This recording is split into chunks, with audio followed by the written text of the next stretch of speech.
Bonjour et bienvenue, je vais vous montrer dans cette nouvelle vidéo comment dessiner des cheveux de façon réaliste. Cette technique pourra également s'appliquer à la réalisation d'une crinière. Premier temps, vous allez donc tracer la forme de votre mèche. Donc là, moi je lui ai donné une sorte, je l'ai faite en forme de, on va dire, forme de S. Donc ce qui sera important par la suite, c'est de bien suivre toutes les courbes que vous avez définies au départ. Donc vos traits devront toujours aller dans le même sens et pas à l'opposé, ça c'est très important. Et pendant que je suis en train de tracer cette mèche, en fait je fais en sorte de laisser des zones un peu plus claires et d'autres un petit peu plus foncées. Donc c'est normal, je ne recouvre pas toute la surface. Et donc une fois que j'ai fait ça, j'estompe avec mon doigt. Bon là le doigt il est un petit peu gros, donc il va falloir prendre par la suite une estompe, ça sera plus pratique. Mais bon, c'est important, le fait d'estomper, ça va lisser votre papier. Et puis en même temps, ça va, vu que vous avez laissé des petites zones vides, le fait d'estomper, ça va permettre également de remplir ces zones que vous n'avez pas recouvertes complètement avec votre crayon.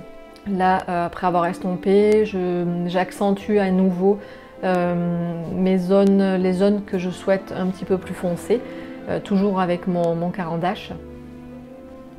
Donc là, au niveau de l'ombrage, c'est vous qui voyez, moi je l'ai fait de cette façon. J'ai mis certaines zones d'ombre par endroit, mais après vous faites comme vous voulez.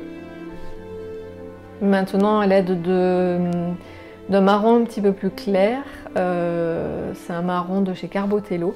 Là par contre, je recouvre toute la surface de ma mèche.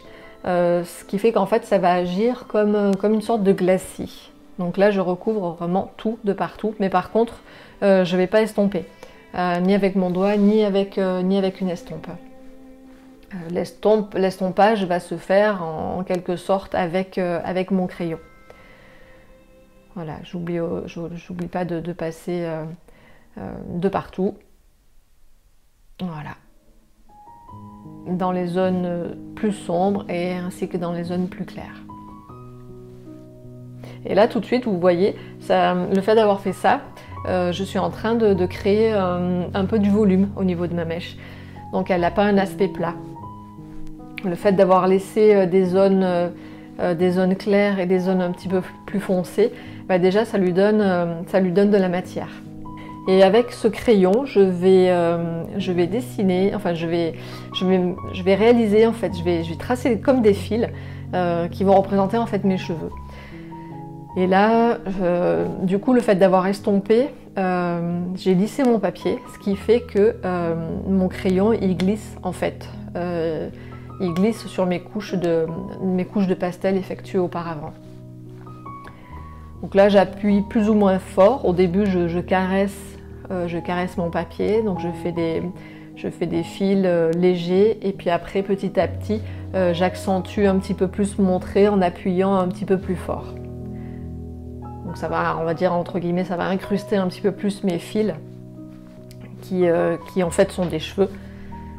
Le fait d'avoir fait ça, bah, vous voyez tout de suite, bah là maintenant on a vraiment l'impression d'une chevelure, on a l'impression d'avoir une mèche de cheveux. Et maintenant, j'ai choisi de rajouter quelques petits fils dorés, et pour ça j'utilise un jaune très clair de chez Carbotello. Ne vous inquiétez pas, je vous mettrai les références des crayons en bas de la vidéo. Voilà, ma mèche de cheveux est terminée.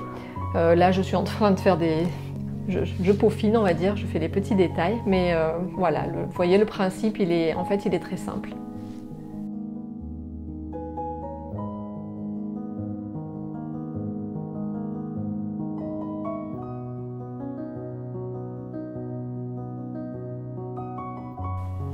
Voilà, j'espère que cette vidéo vous a plu.